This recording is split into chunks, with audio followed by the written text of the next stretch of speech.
농민반란은 고대부터 중국 역사에서 왕조를 멸망으로 몰고 간 계기가 됐지만 직접적으로 왕조를 무너뜨린 적은 한 번도 없었는데 이자성은 농민반란군을 이끌고 300년 대명왕조를 무너뜨렸으니 이는 획기적인 일이었습니다. 도적의 우두머리에서 농민반란 지도자, 혁명가로까지 축혀 세워진 이자성은 과연 어떤 인물이었는지 그에 대한 이야기 지금 시작합니다. 이자성의 출생엔 여러 썰이 있지만 일단 1606년 섬서성 북부 미지에서 태어났습니다.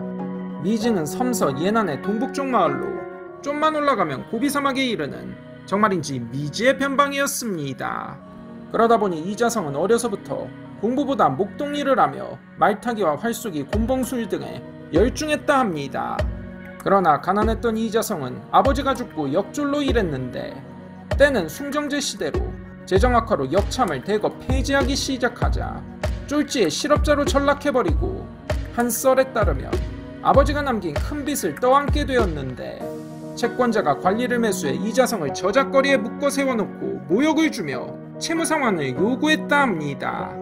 동료 역졸들의 도움으로 간신히 탈출했지만 결국 아내를 관리에게 빼앗기자 빡친 이자성이 1629년 채권자를 제껴버리고 그대로 감속성으로 달아나 군인이 됩니다. 무예가 뛰어나 주목을 받고 왕국이란 자 밑에서 파총이 되지만 군대에서 월급과 식량을 못 받고 썩은 지휘관들에게 삥까지 뜯기자 상관을 때려잡고 반란을 일으켜 마침내 농민반란군에 합류하게 됩니다. 이자성은 처음에는 왕자계의 무리에 가담했으나 1630년 그가 관군에 투항하자 장종맹이란 자에게 붙는데 나름 군경력을 가진 이자성은 바로 두각을 나타내 얼마 안 되어 제8대의 대장이 되었습니다. 2년 뒤 장종맹이 관군과 싸우다 붙잡혀 척살되자 이자성이 그 집단의 두목이 되고 4만 명을 이끄는 반란숙의 고영상 밑으로 들어갑니다. 1632년부터 약 5년간 섬서, 감숙, 사천 등을 떠돌며 관군과 교전하고 일진일퇴를 거듭하는데 이런 사태를 보다 못한 명나라 조정이 파견한 홍승주, 손정정의 대대적 진압작전으로 고영상은 잡혀 처형되고 1638년 이자성은 동관에서 패한 뒤 부하 18명만 데리고 한중 상락산으로 도주합니다. 이렇게 다 끝나나 싶었는데 하늘은 아직 이자성을 버리지 않았으니 1639년 대륙 전역이 가뭄 등 재해를 겪자 헐벗은 농민들이 들고 일어나 반란 지도자 장원충은 1639년 5월 호북성에서 재봉기하고 나여제, 마수웅 등도 잇따라 봉기하자 숭정 13년인 1640년 겨울 이자성도 상락선을 벗어나 하남으로 진입해 재봉기를 합니다. 다시 홍승주 등이 출격해야 했으나 때마침 청나라의 대공세로 팔이 묶여버립니다. 그리고 이 틈을 노린 이자성은 세력을 대거 확대하는데 단순히 체급만 불리지 않고 선전과 여론 플레이를 병행합니다. 모든 농민에게 토지를 균등분배하고 세금을 면제한다는 다소 뻔한 공약을 내거는데 기근과 세금에 시달리던 농민들에겐 한 줄기 복음이었으니 트망 이자성을 추앙하며 백성들은 구름처럼 몰려듭니다.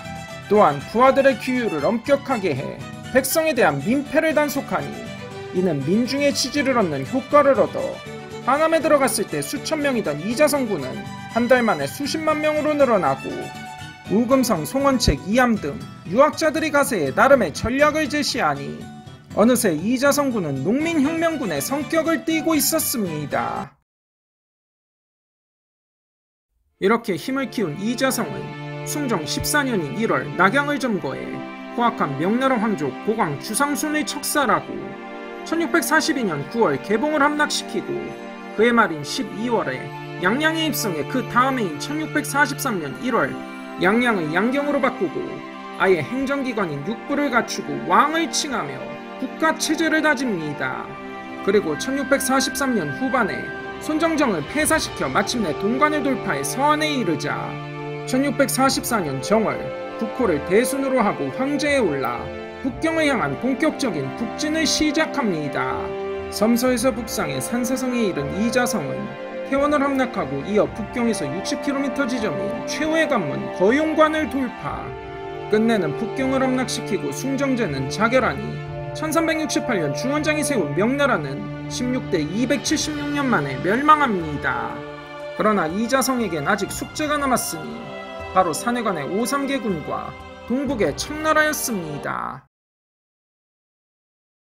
이자성은 북경에 입성 후 긴장이 놓인 것인지 아님 들떠있는 부하들의 에너지를 감당 못한 것인지 그들의 난행으로 북경에선 약탈과 폭행이 빈번해지고 이로 인해 명나라 유신들과 북경 민심은 나락이 된 데다 대형 사고까지 터지는데 이자성의 부하 유종민이 오삼개의 애인 진원원을 데려가고 아버지인 오양을 폭행 구금한 겁니다. 성난 오삼개는 산해관을 개방해 청나라 8기군을 끌어들이고 이자성은 나중에 이를 수습하려 했으나 여의치 않자 오삼개와 결전을 벌입니다. 자칭 수십만의 이자성군은 하객전을 펼쳐 오삼개군과 팽팽하게 맞서지만 청나라 8기군이 개입하자 결국 전세가 뒤집혀 이자성군은 패배합니다. 패퇴한 이자성은 북경에서 황제주기식을 하고 자금성을 태운 뒤 서안으로 도주해 항전하지만 공관을 우회해 북쪽으로 진입한 청나라군이 서안으로 들이닥치고 결국 호북의 구궁산까지 쫓기다 1645년 시골 농민들의 습격으로 죽임을 당합니다.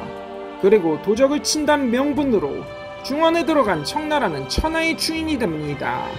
이자성의 봉기는 숱한 민담전설을 낳고 후대 역사가들을 포함해 마오쩌둥과 중국 공산당에 의해 더욱 고평가되지만 이자성은 초심을 잃고 자만해 끝내 무너져버리니 이 또한 어쩔 수 없는 어리석은 인간의 습성이었죠.